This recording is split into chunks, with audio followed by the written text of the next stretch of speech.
Welcome back to another episode of the Bull and The Cub podcast. I'm your host, David. And I'm the co-host, also David, David's dad.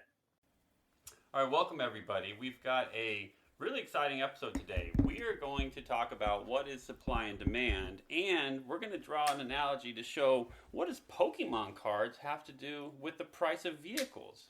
And so today, David, talk to us about supply and demand. What happens when demand of something goes up? Basically, when the demand of something goes up, the price goes up. And therefore, like for example, with cars, if the price of demand of cars go up, car price will go up. But not only that, then since people can't get these cars, they're going to try to get used cars. And then the used cars price will go up. So then it's like a chain reaction. Yeah, exactly. So talk to me about Pokemon cards.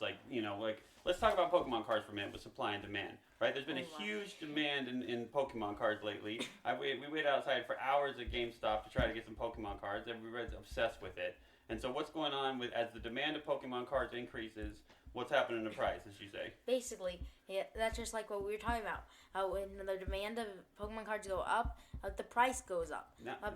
Which means like a lot of people are reselling it for like double the price, and people are actually buying that. Okay, so demand makes sense, but let's talk about the supply of something, right? I mean, Pokemon cards are hard to find, so when the supply of something goes down, they don't make as many of it, it's not available. What happens to price then? They'll just also make more money because the price will go up. Right, price goes up because there's not enough of a product to satisfy the demand. If it had like enough for everybody, and that you wouldn't have to actually buy any, then it wouldn't be a problem. Right, if you don't have to go on the secondary market, or you don't have to go searching everywhere for these things, you'd say, oh, I can buy it any time, so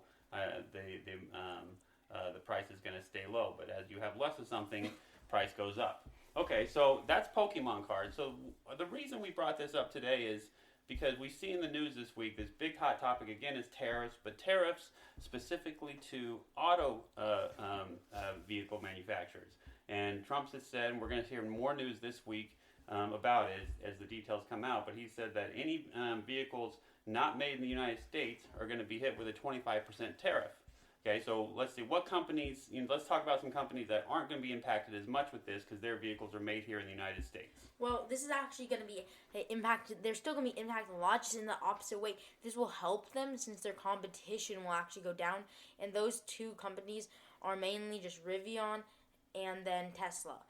Right. They make their vehicles here in the United States. Now, what's funny is, most people think, okay, well, General Motors and Ford, those are U.S. car manufacturers, and they are. But their stocks went down this week because a lot of their vehicles are made or assembled overseas, right? So GM, about half of its vehicles are made overseas, and Ford still has a good chunk of vehicles made in other countries. So they're going to be negatively impacted by this as well.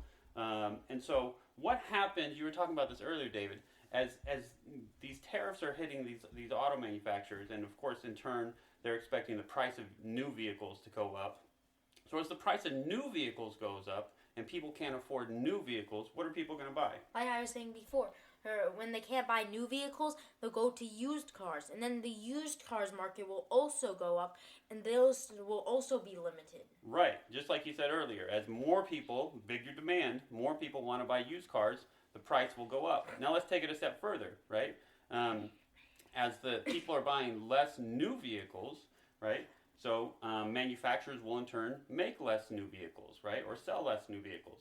And so in turn, you fast forward a few years, when those new vehicles turn into used vehicles, there'll be less of them, right? Because we're making less of them because of the cost increase and selling less of them.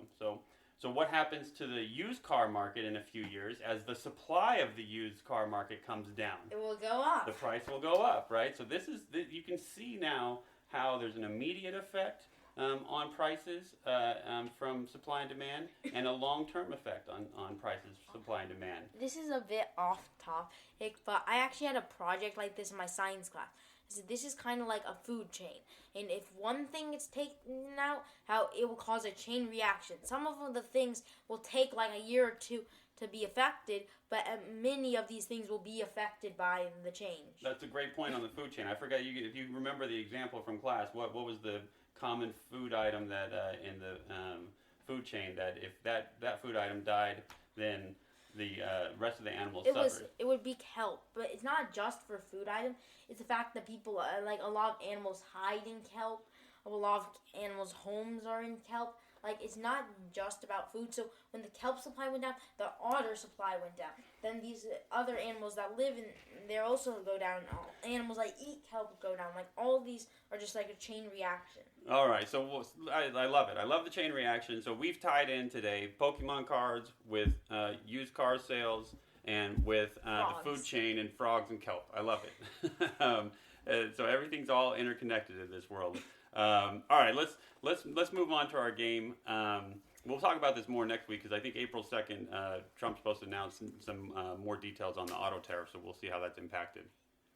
I started with GameStop. No, last week I thought it was GameStop was yours last week. Okay. Yeah, the week before was Amazon. Oh, okay. GameStop actually had a crazy rate.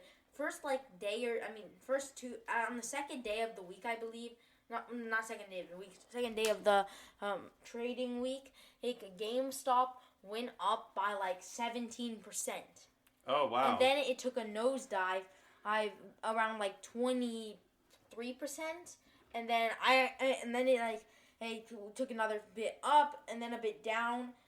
So in the end, I actually lost like 10% for the week. Yeah, so GameStop was down, and that drop coincided with the entire drop of the rest of the market, right? We saw an entire massive drop with Dow was down almost 2%. Now you picked Tesla. Yes, I picked Tesla, and I was riding high, and I did well, but I was riding high early in the week. Tesla started at $255, went up to $290 at midweek, so it was a huge jump in the week, and then tailed off and fell off just like everything else in the market, came crashing down about 2%. So ultimately it landed at 260. I was about a 2% gain this week, so I ended up doing well with Tesla. But I think I'm still in a buy mode. It's interesting with all the uncertainty going on in the market with the tariffs and bad inflation report this week, that a lot of folks, while the markets come down, a lot of investors are still in a buy mode because still thinking we have some long-term positive projections with how AI is going to impact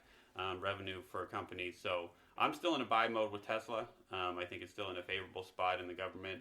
And so I think, how are you feeling about GameStop and Amazon? I completely agree. Yeah, GameStop, that was kind of just like, I feel like that one, it did jump in the middle of the week. GameStop's one that you could, like, you'll make money, like, if you buy it at like a good low amount, you can make a good amount of money. And I feel like it's actually at that low amount right now because before it was 26, and then it jumped up to 29, and then it dropped to 22.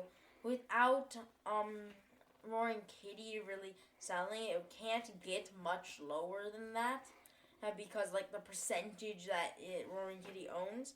So I think I might stay with GameStop this time. What about you? No, I think that's smart too. And to your point, so the keep in mind, this stock is going to continue to do well as it comes out with positive earnings reports. And what are we seeing all over the place with GameStop? Lines out the door, right? That's what we're seeing right now with some of the craves going on in the collector market. And so there's lines out the door. We expect people were like saying that they stayed the night even. It was like people staying the night outside of GameStop. So we think that this push for purchasing products that for the last month and that's continuing is going to translate into positive revenue for GameStop, and that stock will go up. So I think they're a long-term good buy. So I'm with you. That's it on my end. Anything else for you, bud? What is your gonna? I forgot. I was recapping last week, and I didn't even think about this week. Well, you know what? This week I'm gonna double down on Tesla because it went up $5 last week. I'm going more into Tesla. I think with the auto market news, I think it's going to be bad for the auto market as a whole. But I think Tesla will come out as the winner. Maybe if not this week, over the long haul. So I'm staying with Tesla.